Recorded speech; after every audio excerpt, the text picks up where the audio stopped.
लुईसवाडीतील अजिंक्य महाराष्ट्र सहकारी गृहनिर्माण संस्थेच्या प्लॉट क्रमांक 67 वरील SRA पुनर्विकास प्रकल्पाबाबत करण्यात येणारे सर्व आरोप निराधार असून दिशाभूल करणारी माहिती पसरवली जात असल्याचा दावा संस्थेचे सल्लागार अशोक वैती यांनी पत्रकार परिषदेत केला। प्रकल्पातील 171 पात्र झोपडीधारक आणि एका मंदिरासह एकंदर 172 लाभार्थ्यांना न्याय मिळाला असून सर्व पात्र लाभार्थ्यांना 11 महिन्यांचं आगाऊ भाडं देण्यात आल्याचं देखील त्यांनी सांगितलं।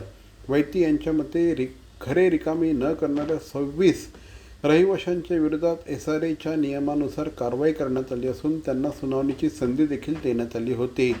विरोधकांनी केलेले आरोप वैयक्तिक स्वरूपाचे असून संस्थेशी संबंध नसल्याचं त्यांनी स्पष्ट केलं।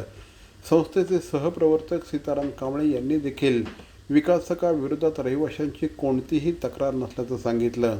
दरम्यान या प्रकल्पाचं भूमिपूजन 8 जुलै रोजी होणार असून पुनर्वसनाबरोबरच भव्य मंदिर, 10वी पर्यंतची शाळा आणि विस्तारित उद्यान उभारण्यात येणार असल्याची माहिती देण्यात आली।